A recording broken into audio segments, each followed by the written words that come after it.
নমস্কার বন্ধুরা, শান্তনার বাঙালি রান্নাঘরে আপনাদের আবারও অনেক অনেক স্বাগত জানাই।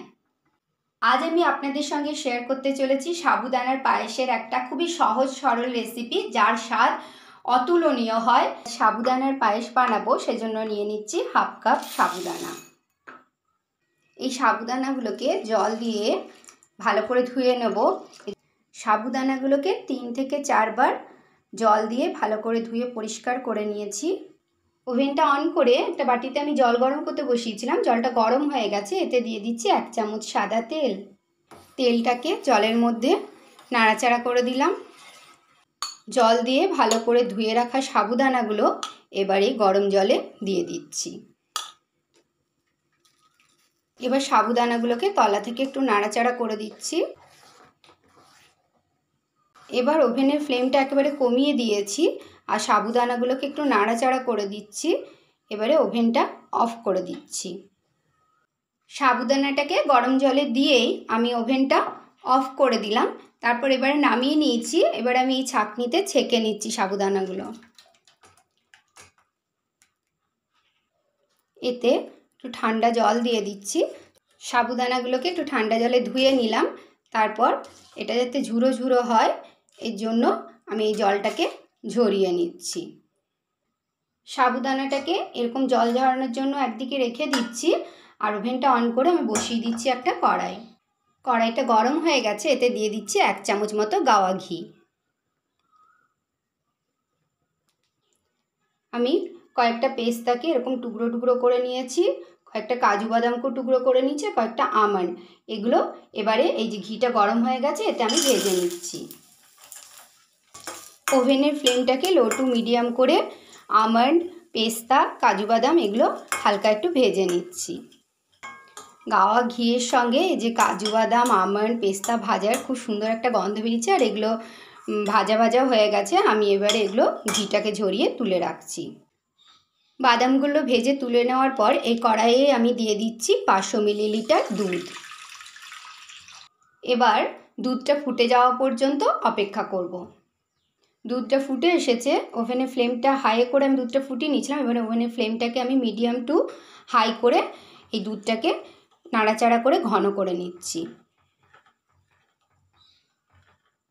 দুধটা ফুটবার সময় সাইডে, কড়াই সাইডে যে সরগুলো লেগে যাচ্ছে সেগুলো আমি চামচে করে সরিয়ে আবার দুধের মধ্যে মিশিয়ে দিচ্ছি।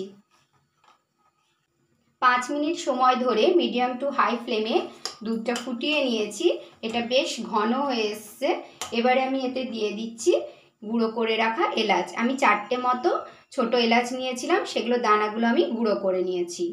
এবার এলাচের গুঁড়োগুলোকেও দুধের সঙ্গে ভালোভাবে মিশিয়ে দিচ্ছি। ঘিয়ের কড়াইয়ে দুধটা ফুটিয়ে ঘন করে নিয়েছি। এর স্বাদ তো আলাদা হবেই। এর কালারটা ক্যামেরায় ঠিক আসছে না, বেশ লাল লাল হয়েছে, দেখতেও ভালো লাগছে আর খেতে তো অসম্ভব সুন্দর। এবারে যে সাবুদানাগুলো আমি জল ঝরাতে দিয়েছিলাম সেগুলো দুধের মধ্যে দিয়ে দিলাম। সাবুদানাগুলোকে দুধের মধ্যে দেওয়ার পরে নাড়াচাড়া করে দিতে হবে, নাহলে স্টিক হয়ে যাবে। সাবুদানাগুলোকে গরম জলে দিয়েছিলাম, ট্রান্সপারেন্ট হয়ে গিয়েছিলো, মানে বেশ ভালোই সেদ্ধ হয়ে গিয়েছিল। আমি এবারে দুধের মধ্যে ফুটিয়ে নিচ্ছি যাতে সাবুদানার মধ্যেও দুধটা যায় আর তাতে খেতে ভালো লাগবে। সাবুদানাগুলো দেওয়ার পর আমি ওভেনের ফ্লেমটাকে মিডিয়াম টু হাই করে এরকমভাবে 3 থেকে 4 মিনিট নাড়াচাড়া করে নিচ্ছি। এতে মিষ্টির জন্য দিয়ে দিচ্ছি 5 চামচ মতো চিনি। এই যে চিনিটা দিলাম, এই মিষ্টিটা আপনারা আপনাদের স্বাদ মতো দেবেন। চিনিটা দেওয়ার পর এবারে সব কিছুর সঙ্গে চিনিটাকেও মিশিয়ে নিচ্ছি।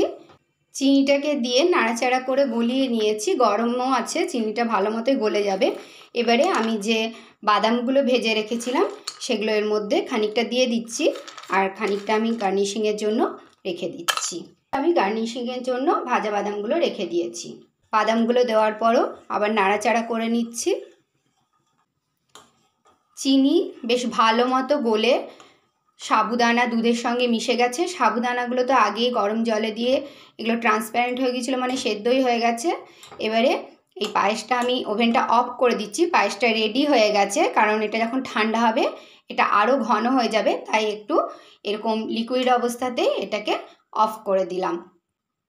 সাবুদানার পায়েস আমি সার্ভিং বলে ঢেলে নিচ্ছি।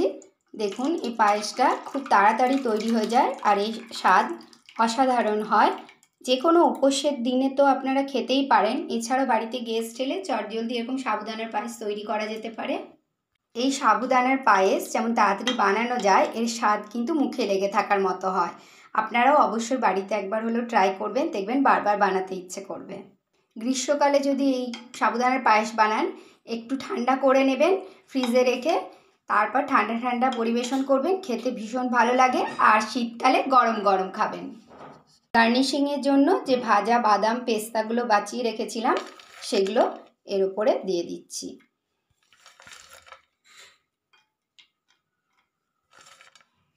আপনারাও বাড়িতে খুব সহজেই মিষ্টি জিনিস খেতে ইচ্ছে করলে বা উপোসের দিনে গেস্ট এলে যে কোনো সময় চটজলদি বানিয়ে নিতে পারেন এই দুর্দান্ত স্বাদের সাবুদানার পায়েস। সাবুদানার পায়েসের এই সহজ সরল রেসিপিটা আপনাদের কেমন লাগলো অবশ্যই কমেন্ট করে জানাবেন। ভিডিওটি ভালো লেগে থাকলে লাইক করবেন, শেয়ার করবেন এবং যে সকল দর্শক বন্ধু এখনও পর্যন্ত আমার চ্যানেলকে সাবস্ক্রাইব করেননি তাদের কাছে আমার অনেক অনেক অনুরোধ রইল আমার চ্যানেলকে সাবস্ক্রাইব করার জন্য। আজ এই পর্যন্তই, দেখা হচ্ছে পরের ভিডিওতে এরকমই সহজ সরল কিন্তু দুর্দান্ত স্বাদের কোনো রেসিপি নিয়ে। Till then take care, thank you.